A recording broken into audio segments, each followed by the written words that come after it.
الحمد لله نحمده ونستعينه ونستغفره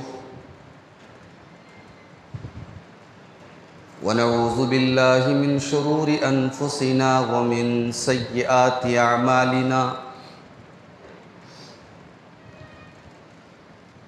من يهده الله فلا مضل له ومن يضلل فلا هادي له وأشهد أن لا إله إلا الله وحده لا شريك له وأشهد أن محمدًا عبده ورسوله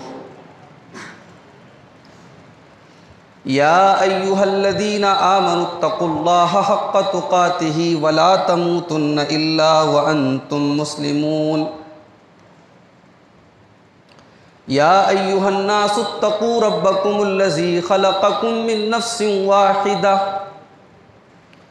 وخلق منها زوجها وبث منهما رجالا كثيرا ونساء واتقوا الله الذي تساءلون به والأرحام إن الله كان عليكم رقيبا يا أيها الذين آمنوا اتقوا الله وقولوا قولا سديدا يصلح لكم أعمالكم ويغفر لكم ذنوبكم ومن يطع الله ورسوله فقد فاز فوزا عظيما أما بعد فإن خير الحديث كتاب الله وخير الهدي هدي محمد صلى الله عليه وسلم وشر الأمور محدثاتها وكل محدثة بدعة وكل بدعة ضلالة وكل ضلالة في النار أعوذ بالله من الشيطان الرجيم بسم الله الرحمن الرحيم يا أيها الذين آمنوا قوا أنفسكم وأهليكم نارا وقودها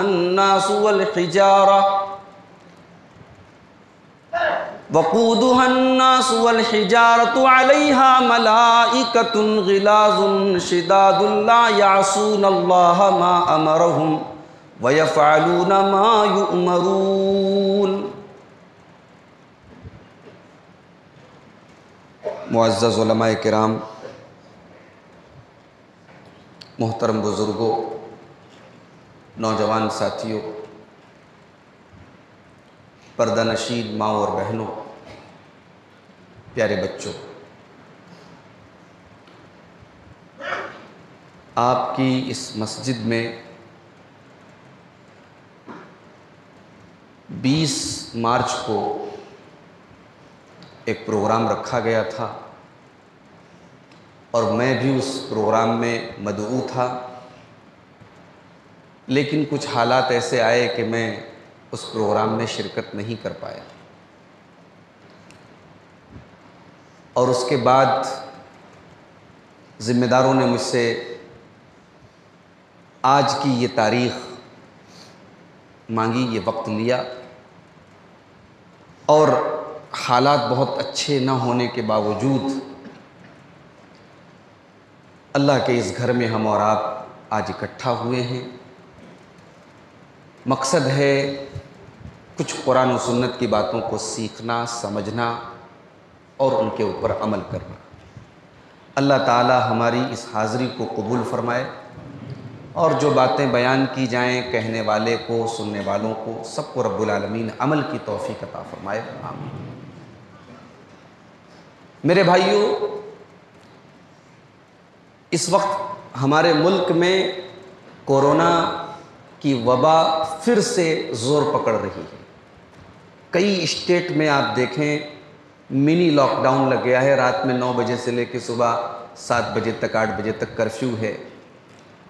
آگے رمضان کا مہینہ ہے، ایسے اندیشے بھی ظاہر کیے جا رہے ہیں کہ ہو سکتا ہے رمضان میں پھر ہم لوگوں کو تراویح کی نماز گھر میں پڑھنی پڑے، عیدین کی نماز گھر میں پڑھنی پڑے۔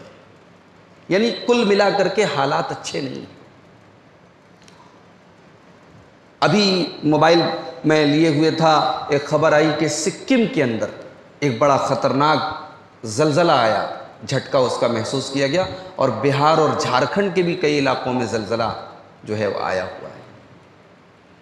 تو یہ مصیبتیں جو آ رہی ہیں، ایک مصیبت سے ہم ابھرتے نہیں ہیں، دوسری مصیبت ہمارے گلے پڑ جاتی ہے۔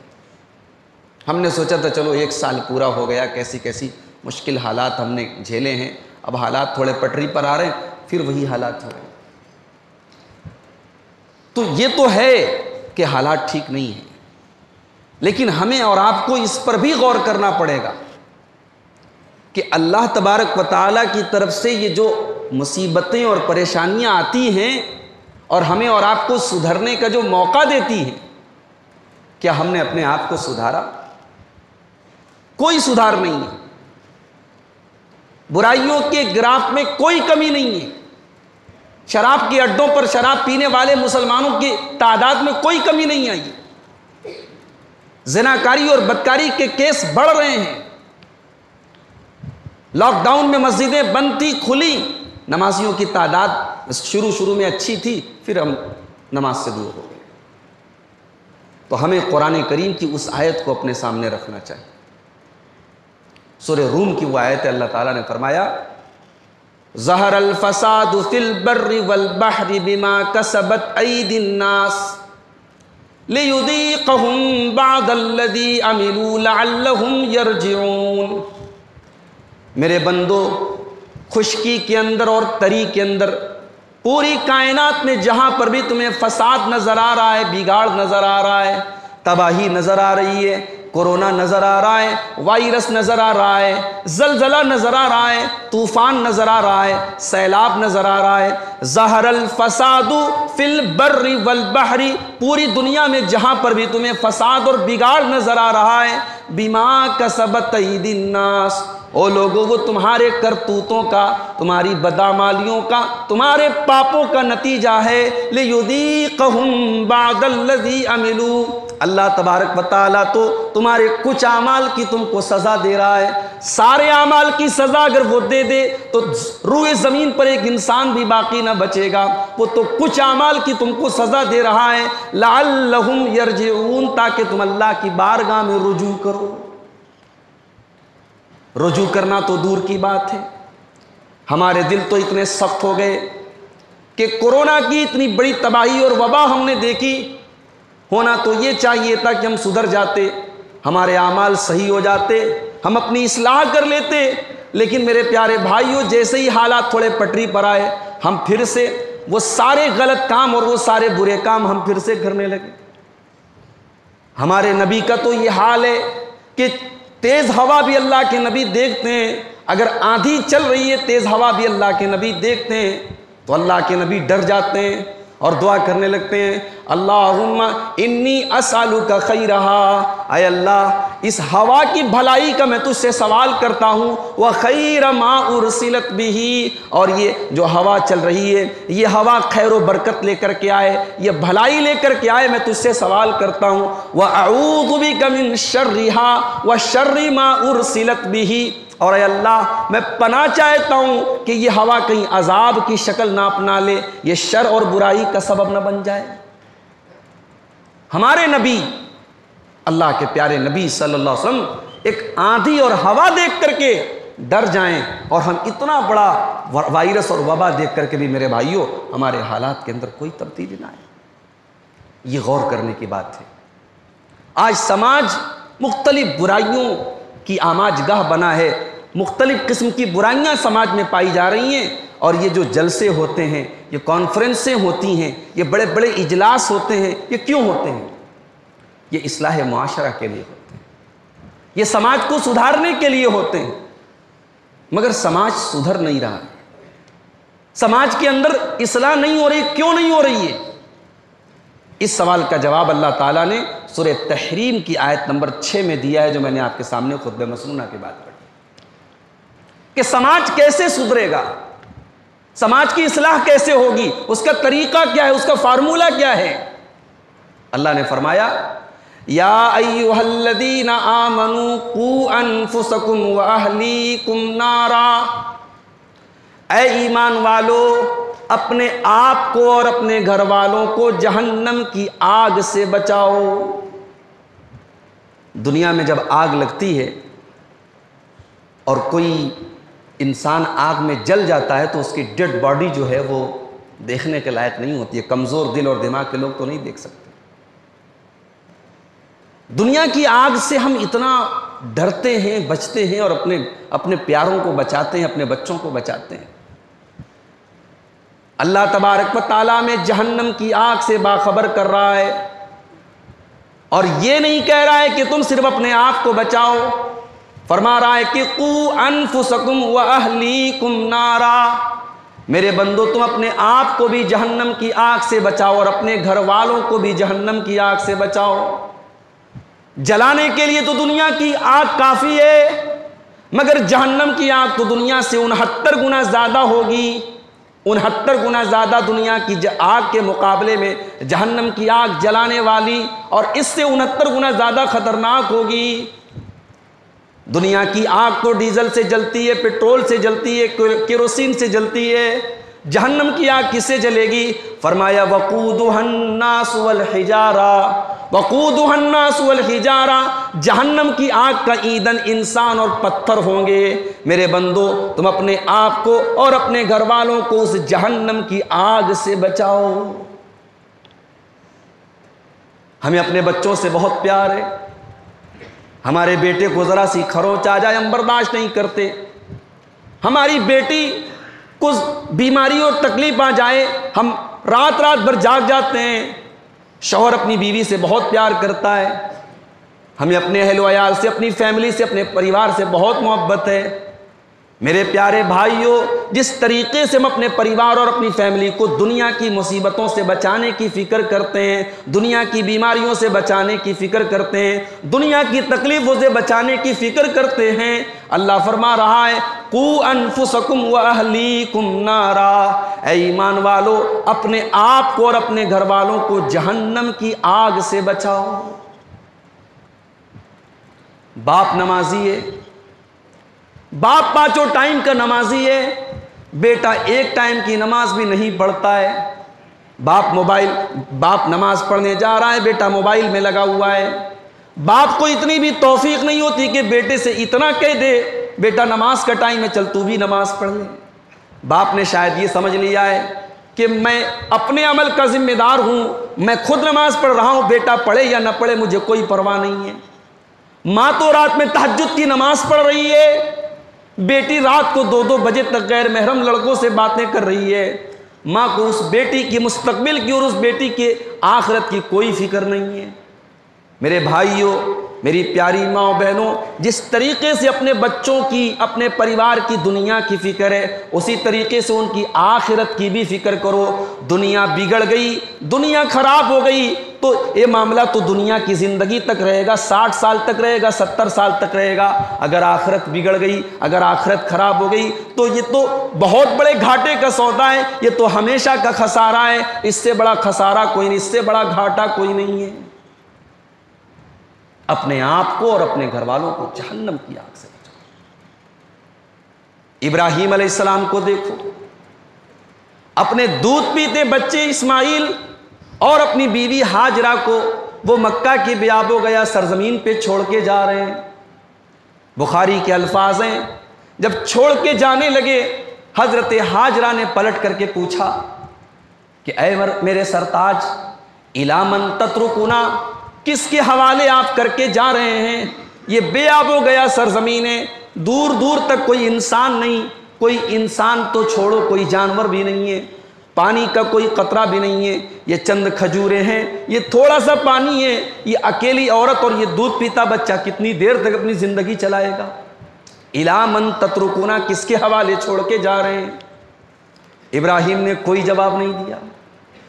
حضرت ہاجرہ سمجھدار تھیں، نبی کی بیوی تھی، خود سے انہوں نے کہا اللہ امرک بہذا، اے میرے سرتاج کہیں ایسا تو نہیں کہ یہ اللہ تعالیٰ کی طرف سے امتحان ہے، یہ اللہ کا حکم ہے، یہ اللہ کا آدیش ہے؟ ابراہیم علیہ السلام نے کہا کہ ہاں اے میری بیوی، یہ اللہ ہی کا حکم ہے، اللہ کا امتحان ہے۔ لوگ کہتے ہیں کہ عورتیں بڑی کمزور ہوتی ہیں، بڑی جذباتی ہوتی ہیں، عورتیں بہت جلدی رونے لگتی ہیں، عورتوں کا دل کمزور ہوتا ہے۔ میں کہتا ہوں عورت کے اندر اگر ایمان پیدا ہو جائے، عورت کے دل میں اللہ کا ڈر پیدا ہو جائے تو ہاجرہ کے جیسی مضبوط عورتیں جنم لیتی ہیں۔ غور کرو، حضرت ہاجرہ کو جب یہ پتا چلا کہ یہ اللہ کی طرف سے حکم ہے اور یہ اللہ کا امتحان ہے، حضرت ہاجرہ کی زبان سے جو جملہ نکلا ہے وہ ہمیں اور آپ کو غور کرنے کے لائق وہ جملہ ہے۔ حضرت ہاجرہ نے کہا اذن لا یضیعن اللہ ابدا، اگر یہ اللہ ہمارا امتحان لے رہا ہے تو اے میرے سرتاج آپ شوق سے چلے جائیں، اللہ ہمیں برباد اور رسوا نہیں کرے گا۔ اللہ نے اگر اس امتحان میں ڈالا ہے تو اللہ ہماری حفاظت کرے گا، آپ جا سکتے ہیں۔ ابراہیم علیہ السلام آگے بڑھے، تھوڑی دور آگے بڑھے، بیوی اور بچہ جب تک نظروں سے اوجھل نہیں ہو گئے بڑھتے چلے گئے۔ جب بیوی اور بچہ نظروں سے اوجھل ہو گئے، ابراہیم علیہ السلام نے اللہ کی بارگاہ میں ہاتھ اٹھائے اور دعا کرتے ہیں ربنا انی اسکنت من ذریتی بواد غیر ذی زرع عند بیتک المحرم، اے اللہ میں اپنے بیوی اور بچے کو تیرے اس پاک گھر کے پاس، اس خانے کعبہ کے پاس، اس مکہ کی سرزمین میں چھوڑ کے جا رہا ہوں۔ ربنا لیقیموا الصلاۃ، اے اللہ تو توفیق دے میری اولاد کو، میری آنے والی نسلوں کو کہ وہ یہاں پہ نماز قائم کریں۔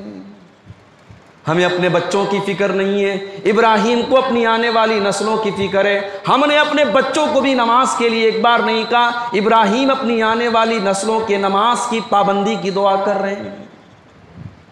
قوا انفسکم واہلیکم نارا، سماج کو سدھارنا ہے، سماج کی اصلاح کرنی ہے۔ اس آیت پر عمل کے بغیر سماج نہیں سدھر سکتا میرے بھائی۔ اپنے آپ کو اور اپنے گھر والوں کو جہنم کی آگ سے بچاؤ۔ قرآن مجید کا 16واں پارہ اٹھاؤ، سورہ مریم، اللہ تعالیٰ اپنے نبیوں کے واقعات بیان کر رہا ہے۔ انہی نبیوں میں اسماعیل کا بھی تذکرہ آتا ہے۔ اللہ فرماتا ہے وَذْكُرْ فِي الْكِتَابِ إِسْمَاعِيلَ إِنَّهُ كَانَ صَادِقَ الْوَعْدِ وَكَانَ رَسُولًا نَبِيًّا۔ او لوگو، میری کتاب میں اسماعیل کا ذکر بھی موجود ہے، اسماعیل کو یاد کرو۔ اسماعیل میرا سچا بندہ تھا، میرا نبی تھا، میرا رسول تھا۔ وَكَانَ يَأْمُرُ أَهْلَهُ بِالصَّلَاةِ، اور اسماعیل اپنے گھر والوں کو نماز کا حکم دیا کرتا تھا۔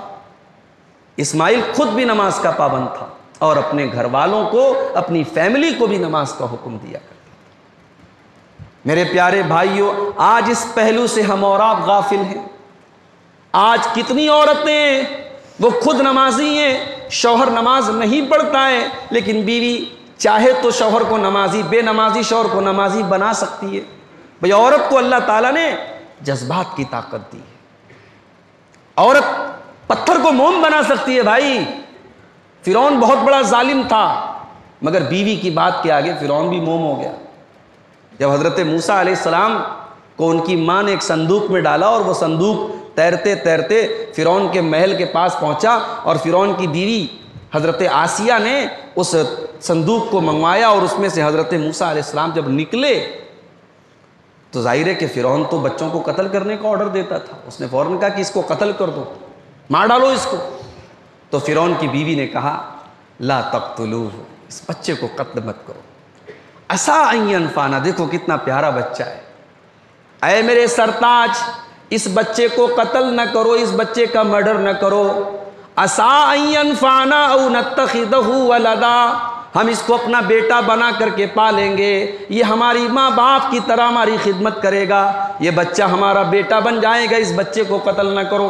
فرعون بہت بڑا ظالم تھا اور اس کے ظلم کی وجہ سے اس نے بچوں کو قتل کرنے کا آرڈر دیا تھا، مگر بیوی کی ریکویسٹ پر فرعون بھی موم ہو گیا اور فرعون نے اپنی بیوی کی بات مان لی۔ عورتیں اگر چاہیں فرعون جیسے ظالم سے اپنی بات منوا سکتی ہیں، لیکن آج ہمارے گھروں میں وہ ماحول نہیں ہے میرے بھائیوں. کیوں؟ کیونکہ گھروں میں دینداری نہیں ہے. عورتیں بھی بھئی ہم رشتہ ناتا کرتے ہیں تو ہماری نظر تو سب سے پہلے پراپرٹی پر جاتی ہے نا, لمبے چوڑے جہیز پر جاتی ہے نا. ہم تو سب سے پہلے یہ ساری چیزیں دیکھتے ہیں.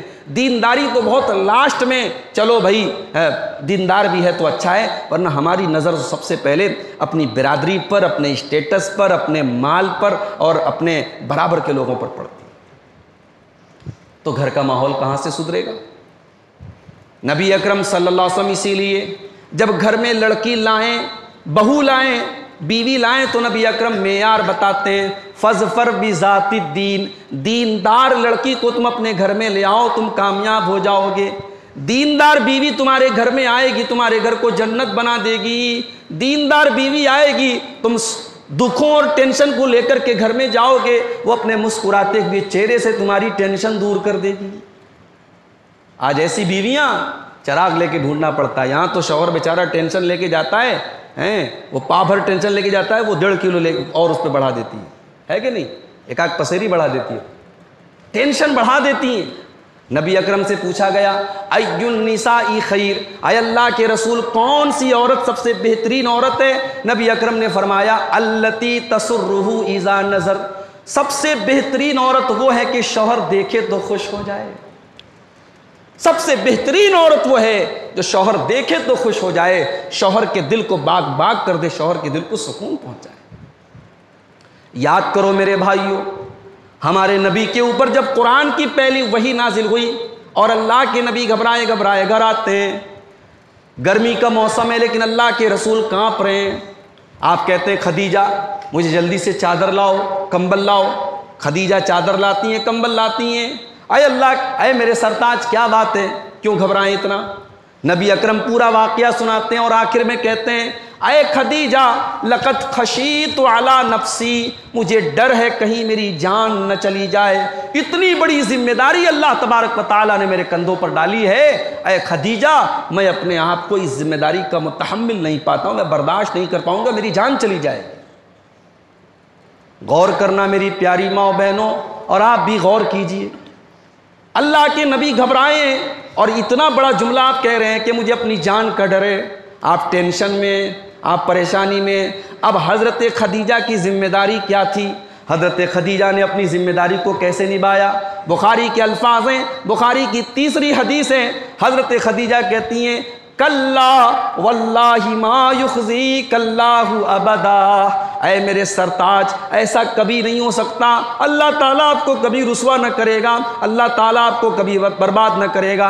انک لتصل الرحم وتکسب المعدوم وتقری الضیف وتعین علی نوائب الحق. اے میرے سرتاج آپ تو مہمانوں کی مہمان نوازی کرتے ہیں, آپ تو رشتہ داروں کے ساتھ اچھا سلوک کرتے ہیں, آپ تو یتیموں کے ماوا ہیں, آپ تو غریبوں کے ملجا ہیں, آپ تو بے سہاروں کے سہارا ہیں. اے میرے سرتاج اللہ تعالیٰ آپ جیسے انسان کو کبھی رسوا نہ کرے گا. اگر اللہ نے اتنی بڑی ذمہ داری آپ کے کندھے پر ڈالی ہے تو یہ ذمہ داری اللہ پوری بھی کروائے گا.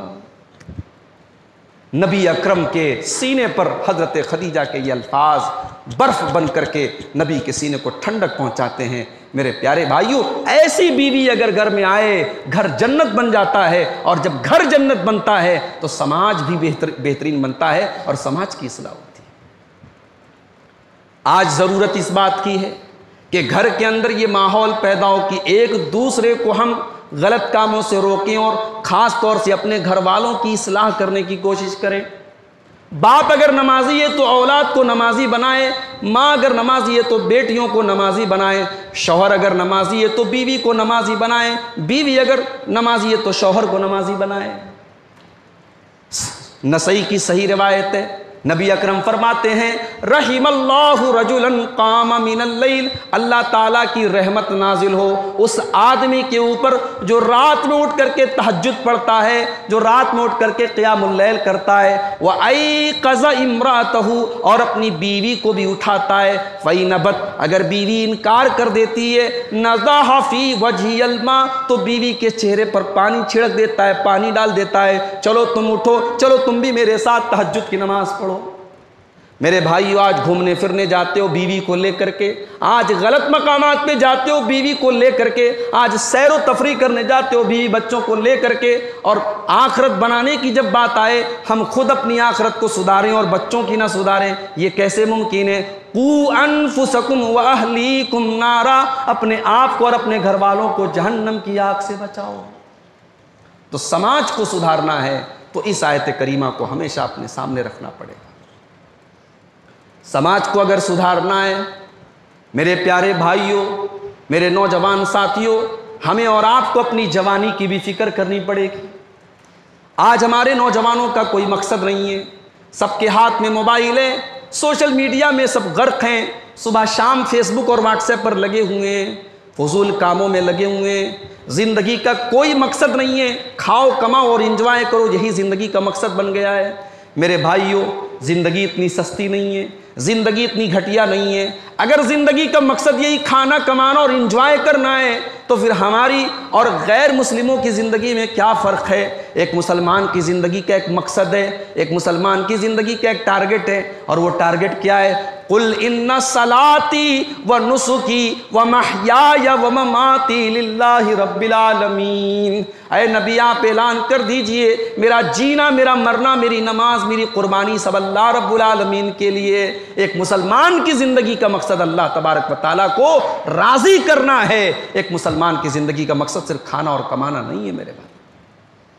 آپ پیسہ کمائیے، بزنس کیجئے، نوکری کیجئے، اچھا کھانا کھائیے، اچھا کپڑا پہنیے، مگر یہ مت بھولیے کہ اللہ تبارک و تعالیٰ نے آپ کو کیوں پیدا کیا ہے۔ جب کوئی چیز اپنے مقصد کو پورا نہ کرے تو وہ چیز بیکار ہو جاتی ہے۔ کہیں ایسا نہ ہو کہ ہم اپنی زندگی اور اپنی تخلیق کے مقصد کو بھول جائیں اور اللہ تبارک و تعالیٰ ہمیں بیکار بنا کر کے جہنم کی آگ میں ڈال دے۔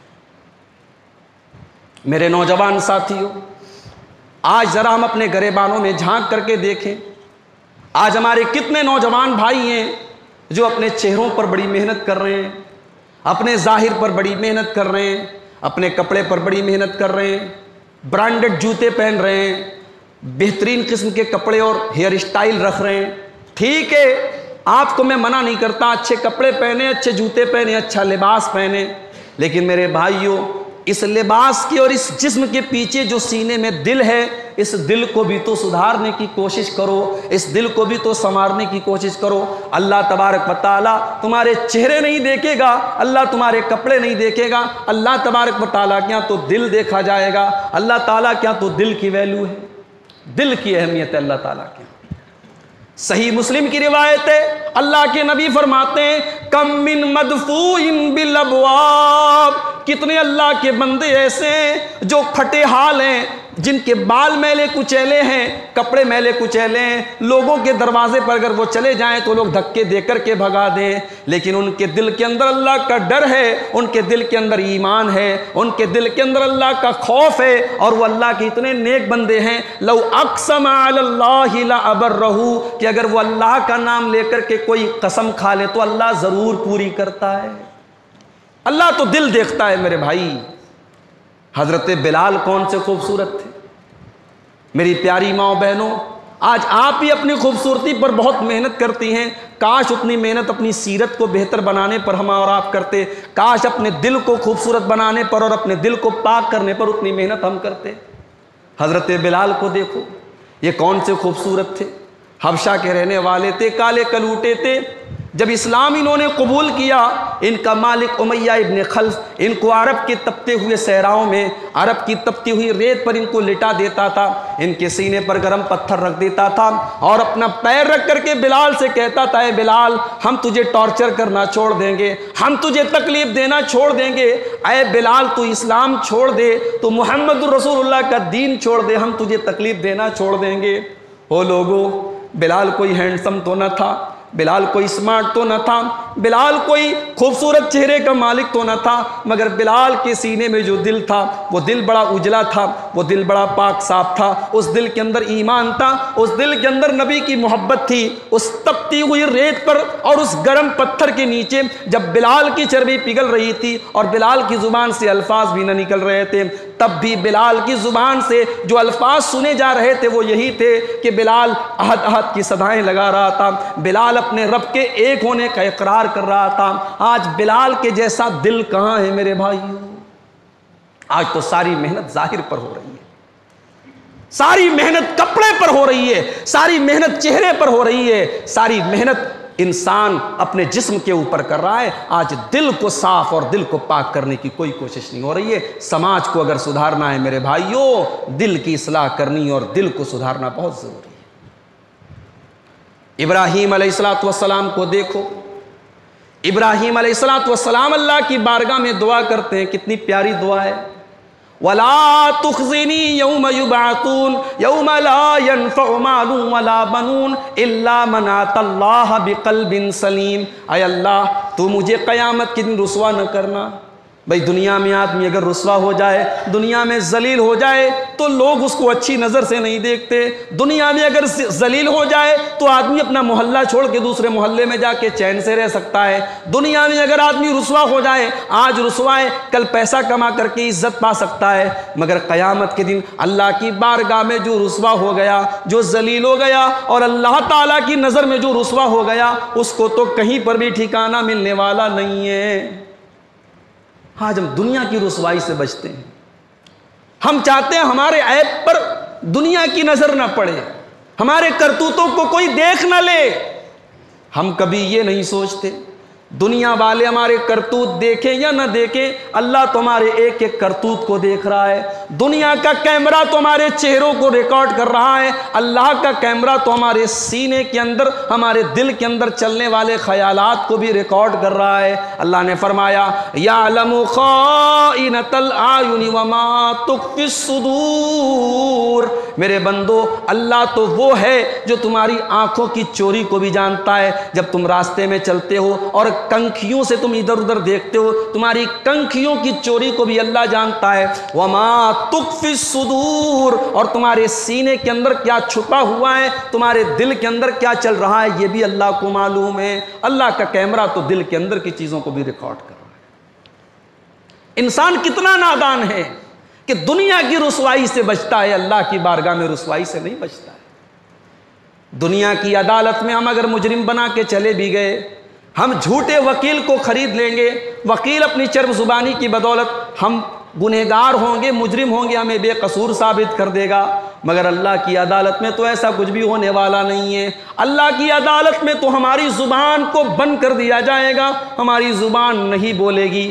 پھر کیا بولے گی؟ اللہ نے فرمایا سورہ یاسین کے اندر الیوم نختم علی افواہہم وتکلمنا ایدیہم وتشہد ارجلہم بما کانوا یکسبون۔ میرے بندو، آج ہم تمہارے منہ کے اوپر مہر لگا دیں گے، آج تمہاری زبان نہیں چلے گی، آج تمہارا ہاتھ بولے گا، یہ انگلیاں بولیں گی جن سے ہم نے موبائلوں کو ٹچ کیا تھا، یہ ہاتھ بولیں گے جن سے ہم نے غلط چیزوں کو چھوا تھا، یہ پیر بولیں گے جن سے ہم نے غلط چیزوں کا رخ کیا تھا۔ ہاتھ اور پیر گواہی دیں گے۔ اور سورہ حامیم السجدہ کے اندر تو اللہ نے فرمایا کہ کان بھی گواہی دے گا اور آنکھیں بھی گواہی دیں گی۔